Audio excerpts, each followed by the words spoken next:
berusahalah memusuhi musuh yang paling tangguh dan berbahaya, yaitu hawa nafsu. Kalau susah-susah kita mengatasi rasa perut, saya kok benci sekali, saya kok musuhan sekali dengan orang ini, kelompok ini, grup ini, daripada capek-capek gitu, kata Syekh Nursi, sudahlah kamu musuhi saja nafsumu.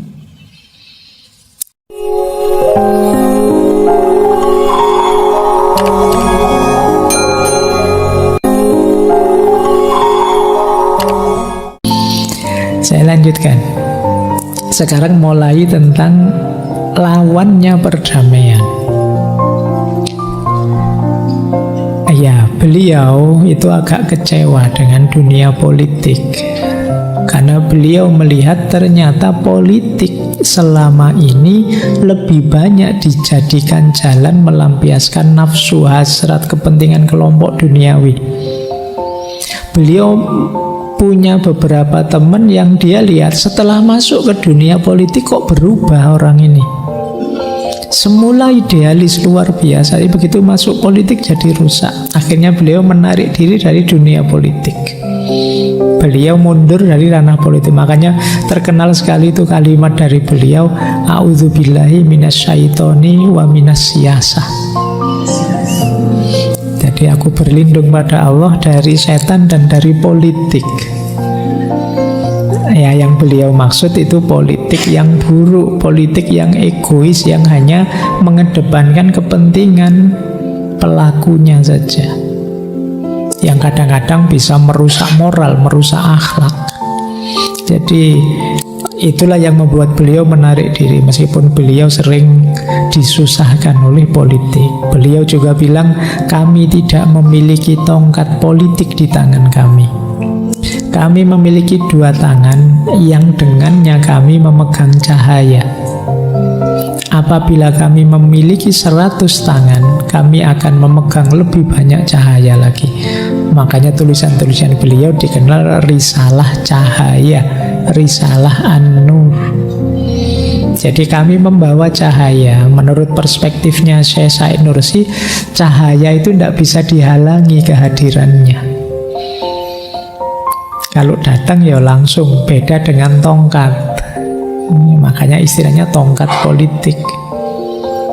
Kalau cahaya itu orang yang kena itu merasa terang, merasa tercerahkan. Tapi kalau tongkat orang yang kena, ya benjol-benjol.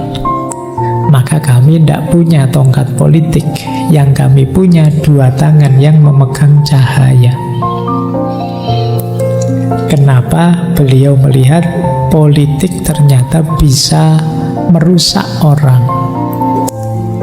Ya mungkin ya banyak juga sistem-sistem yang masih baik, tapi pengalaman beliau mengalami itu sehingga beliau menjauh dari dunia politik. Lanjut, ini loh logiknya beliau ini kalau dibaca di kitab beliau, rangkaiannya seperti ini. Kenapa sih kok politik itu cenderung korup, cenderung merusak, dan jadi antitesisnya perdamaian? Yang pertama, ya politik itu kan nanti arahnya ke kekuasaan. Ini kita maknai politik praktis ya. Jadi orang berpolitik itu kan dia ingin kekuasaan. Dengan kekuasaan itu dia akan punya kekuatan. Kalau sudah punya kekuatan, dia bisa mewujudkan kepentingannya. Sementara cirinya manusia itu seringkali dia melampaui batas. Ya memang sah-sah saja orang memperjuangkan kepentingannya, tapi kalau dia tidak sadar bahwa banyak orang lain punya kepentingan yang berbeda dengan dirinya, yang mungkin saja konflik, itu sering kemudian terjadi benturan.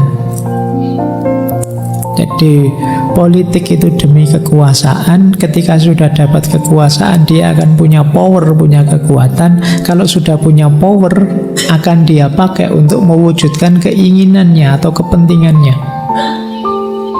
yang seringkali kemudian tidak bisa berhenti sehingga melampaui batas.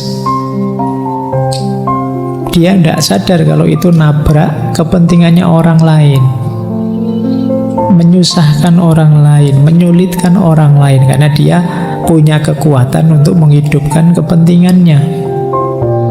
Ketika sudah melampaui batas, ya pasti kemudian terjadi perseteruan dan konflik. Jadi kepentinganku dengan kepentinganmu tabrakan, kita konflik.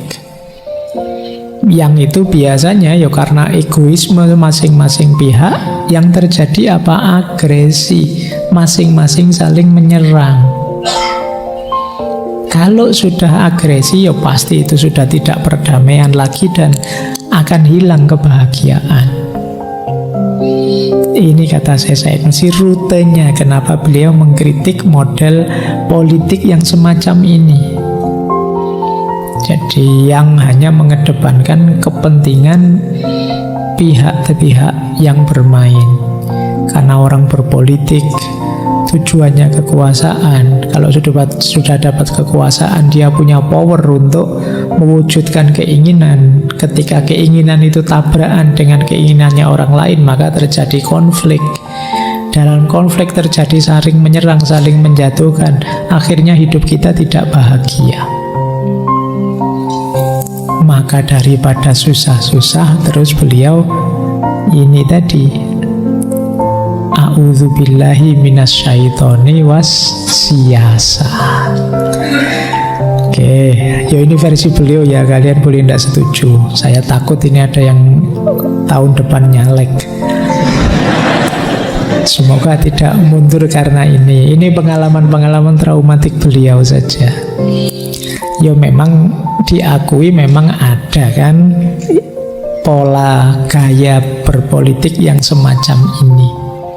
Jadi gaya berpolitik yang destruktif, yang harusnya politik itu politeia, tata masyarakat, tata sosial, yang membuat hidup lebih nyaman, lebih aman, lebih damai.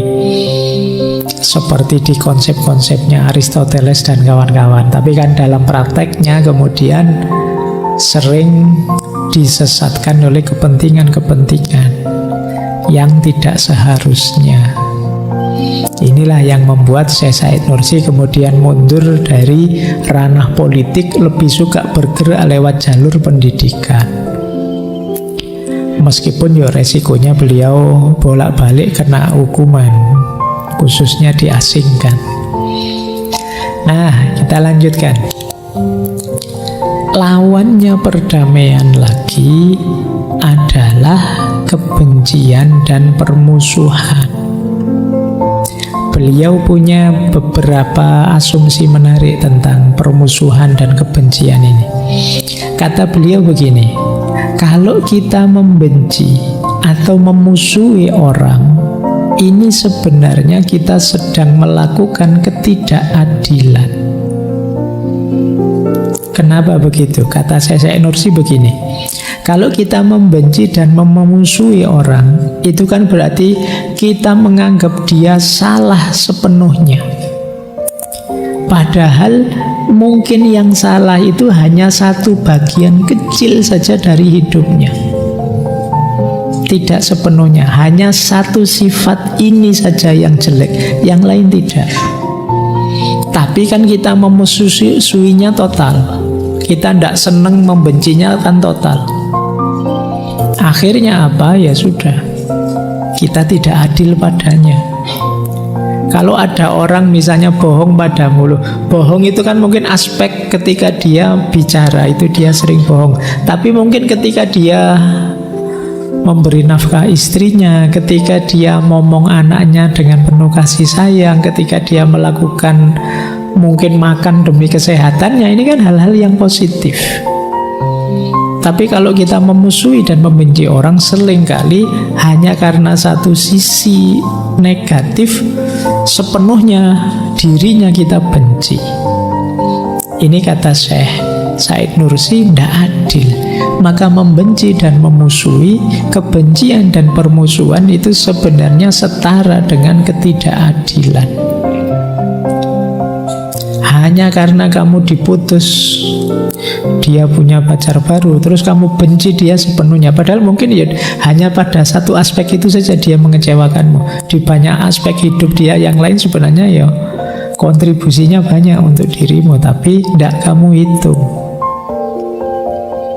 Apalagi kan kadang-kadang kita itu kan kalau sudah benturan kepentingan, kemarin jadi teman, begitu ketahuan, wah ternyata beda kubu kita, terus musuhan. Itu betapa tidak adilnya hanya karena itu. Kata Syekh Nursi, bahkan Al-Quran pun di dalamnya ada ayat, seseorang yang berdosa tidak akan menanggung dosa yang lain. Sementara kita sering menjustifikasi, sering nuduh orang, menghakimi orang sebagai berdosa seutuhnya, padahal yang berdosa bagian kecilnya. Beliau ngasih ilustrasi seperti ini. Misalnya ada 10 orang di atas kapal.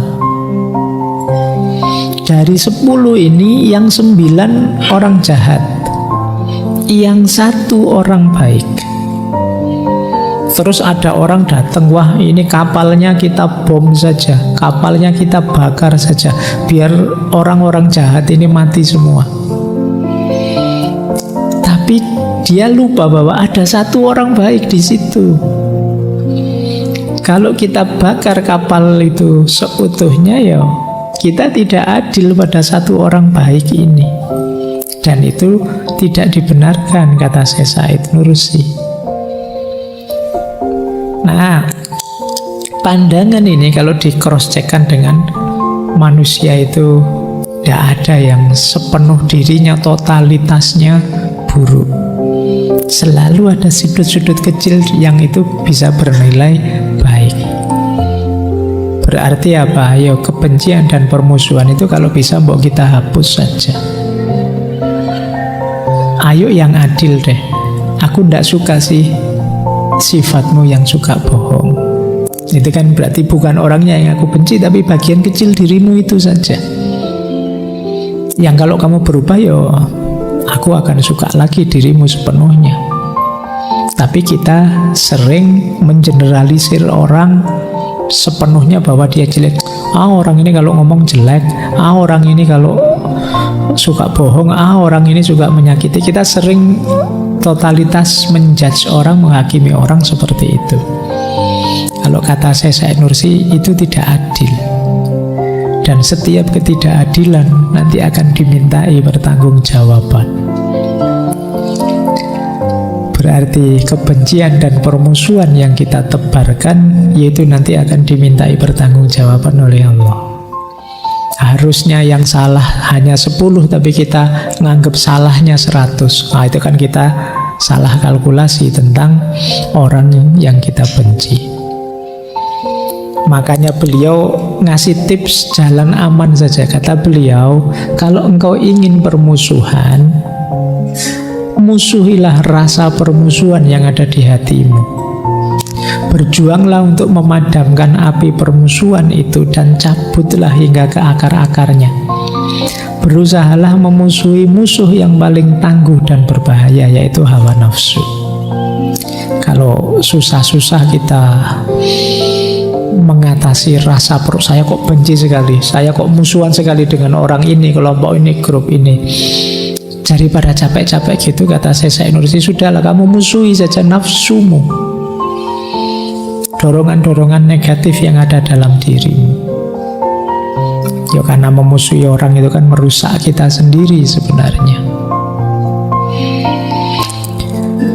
Baik, kita lanjutkan biar nanti tidak terlalu malam, kalian kan segera ingin tirakatan.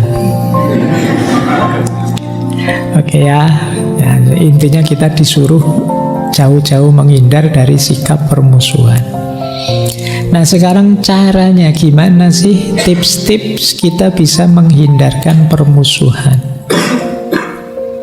Yang pertama kata Syekh Said Nursi, mari hidup dengan gaya positif dan konstruktif. Positif dan konstruktif itu seperti apa sih? Semua kebaikan yang kita tahu, ayo kita jalankan. Mari kita fokus menjalankan ilmu kebaikan, kebenaran yang kita tahu tanpa harus memikirkan orang lain yang menurut kita salah, keliru, remeh, dan lain sebagainya. Jadi ini untuk menghindarkan permusuhan. Jadi kita kan tahu bahwa oh saya tahu ini baik, ini benar, ini menurut saya yang pas. Ya sudah, jalankan saja itu sebaik-baiknya. Jangan tidak menjalankan ini tapi fokus pada yang lain. Ini kalau bahasanya Al-Quran kan ini yang disebut fastabiqul khairat. Fastabiqul khairat itu kita berlomba dalam kebaikan. Berlomba itu berarti ayo kita perbanyak kebaikan. Juaranya adalah yang kebaikannya yang paling banyak, bukan yang komentarnya paling banyak.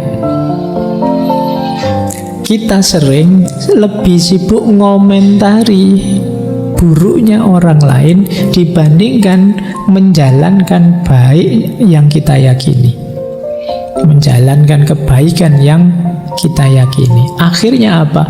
Kita tidak dapat apa-apa. Permusuhan kita jadi dosa, kebaikan kita tidak dapat pahala, wong kita tidak jalan. Itu mungkin ibaratnya kayak perlombaan kapal gitu ya. Kita tidak mendayung-dayung tapi sibuk ngomentari kapalnya sebelah. Wah kapal itu jelek, wah itu catnya kok warnanya gitu, wah kalau kayak gitu mesti kalah, wah orangnya kurus-kurus tidak mungkin menang. Tapi dia jalan, kita sibuk ngomentari tidak jalan-jalan. Kita sibuk dengan permusuhan, lupa untuk menjalankan kebaikan. Maka untuk menghindarkan permusuhan apa? Yang positif dan konstruktif.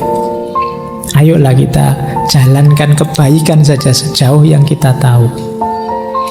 Yang kedua, tips dari Syekh Said Nursi ini seperti yang awal tadi ya. Ayo mencari kesamaan yang bisa menyatukan, bukan perbedaan-perbedaan kecil yang bisa membuat kita berselisih. Jadi ikatan-ikatan bersama. Oh iya ya, kita sama-sama manusia. Wah kita sama-sama mahasiswa. Wah kita sama loh kalau ngaji filsafat mesti ngantuk. Wah kita sama loh kayak orang. Oh kan banyak kesamaan-kesamaan. Kita cari itu lebih asik, lebih punya banyak saudara daripada sibuk nyari yang beda-beda. Yang ketiga, ini menarik kata beliau, ayo adil ya. Boleh kok kamu berkata pendapatku yang benar, pendapatku yang lebih utama, karena kamu yang tahu tentang pendapatmu. Tapi jangan kita memvonis orang lain, menghakimi orang lain. Pendapatmu salah, yang benar pendapatku saja, yang baik pendapatku saja. Ini namanya memvonis orang lain. Jadi kamu meyakini kebenaranmu, it's okay, tidak apa-apa. Tapi jangan menghakimi kebenarannya orang lain, karena kamu tidak tahu proses apa yang dia alami, dasar apa yang membuat dia yakin, dan seterusnya. Kalau prosesmu, dasarmu kan kamu sudah tahu, makanya kamu yakin, mantep, oke. Jadi ini dua hal yang berbeda. Kalau kamu berkata aku lebih benar, tidak masalah. Tapi kalau kamu menghakimi orang, kamu yang paling salah, ini masalah.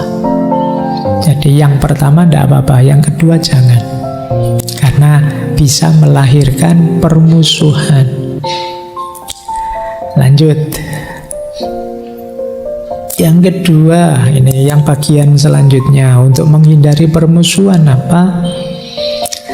Mengatakan kebenaran itu tugas moral setiap orang. Tapi perkataan tersebut dibenarkan atau tidak itu di luar kuasa kita. Silahkan kalau teman-teman ingin menyampaikan kebenaran, oke. Bahwa yang disampaikan ini diterima orang atau tidak itu di luar kuasa kita. Tugas kita hanya sampai level menyampaikan, bukan memaksakan. Nah, yang sering terjadi apa? Orang ingin memaksakan kebenarannya, perspektifnya, sehingga kemudian lahir permusuhan. Menyampaikan kebenaran itu hak kita, tapi perkataan kita dibenarkan atau tidak itu bukan hak kita. Itu hak dia, mau membenarkan atau merasa pikiran kita salah atau tidak. Nah, ini harus kita ingat-ingat biar kita tidak salah mengambil sikap menghadapi orang yang berbeda dengan kita. Yang ketiga, yang selanjutnya, ketiga atau kelima ini mau. Jangan memelihara kemarahan dan permusuhan untuk menyenangkan diri. Kadang-kadang kita itu memelihara permusuhan dan kemarahan biar kita senang, kita puas sekali kalau lihat musuh kita, orang yang kita benci jatuh, orang yang kita benci keliru. Rasa kita keroyok rame-rame lewat medsos. Nah, ini merusak diri kita. Kata Syekh Nursi, pembalasan paling tepat untuk orang yang menjahati kita adalah kita baik padanya. Itu akan sangat menyakitkan buatnya. Jadi kejahatan kok dibalas kebaikan, itu akan sangat menyentuh. Kalau kejahatan dibalas kejahatan, ya akeh tunggale, semua orang ya begitu. Tapi ketika kejahatan dibalas dengan kebaikan, itu kemuliaan. Kita kan ingin hidup secara mulia. Kemudian orang yang batinnya penuh kebencian dan permusuhan, sebenarnya dia tidak sadar sedang menyiksa dirinya sendiri. Orang membenci itu kan capek, lelah. Kalian energimu habis untuk mencari jeleknya orang yang kamu benci. Kalau dia ngomong kamu dengerin saja, awas, salah mau tak viralkan. Jadi kamu malah lebih perhatian. Mungkin penggemarnya yang sejati malah mendengarkannya santai-santai. Kamu yang benci mendengarkannya serius. Ingin nyari salahnya di mana. Jadi kamu lebih capek ternyata. Kamu meneliti sampai detail. Wah, coba tak cek di postingan lama-lama mesti ada. Saya ingat. Jadi kamu lebih capek dibandingkan. Mungkin orangnya ya santai-santai, tenang-tenang saja. Kamu yang habis tenaga, habis biaya, habis waktu melayani kebencian dan permusuhanmu. Jadi ini mirip perilaku orang bunuh diri. Kamu sedang menyakiti dirimu sendiri saat kamu membenci dan memusuhi orang lain. Terus, apalagi strategi untuk menghindarkan permusuhan, yaitu meninggalkan sikap sombong dan tinggi hati. Otomatis ya, berhadapan dengan orang yang sombong, biasanya kita tidak senang, tidak suka. Kita sendiri yang sombong, semua orang menurut kita di bawah kita. Relasi kesombongan ini nanti melahirkan kedengkian, emosi, persaingan. Maka kata Syekh Nursi, semoga tidak ada yang menganggap kesombongan itu kemuliaan. Karena sering saya bilang manusia itu tidak kompatibel dengan kesombongan. Ibaratnya komputer, manusia itu kalau diinstalkan dalam dirinya kesombongan itu akan crash. Tidak cocok. Wong hakikat diri kita itu kan makhluk. Diri kita yang paling awal, paling dasar itu kan hakikat kita itu kan makhluk. Sesuatu yang diciptakan, kita itu tidak ada sendiri. Jadi kita tidak pantas sombong. Manusia kalau sombong itu kan kamu sendiri deket-deket orang sombong kan tidak kerasan, tidak enak. Karena apa? Programnya tidak kompatibel dengan kemanusiaannya. Makanya orang sombong dan orang yang disombongi itu sama-sama gelisah. Karena itu tadi, tidak manusiawi, tidak kompatibel dengan aspek kemanusiaannya. Maka yuk kita latihan ya, menghindarkan permusuhan, menghadirkan perdamaian dengan jalan-jalan yang disarankan oleh Syekh Said Nursi tadi. Ini ada sebuah isyarat menarik dari beliau ketika kita membenci dan memusuhi orang.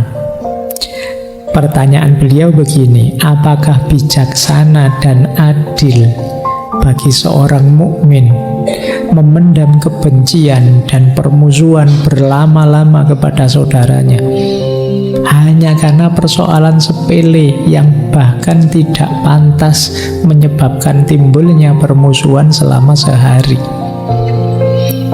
Opo pantes siapa bijaksana sih kita itu memusuhi saudara kita sesama mukmin?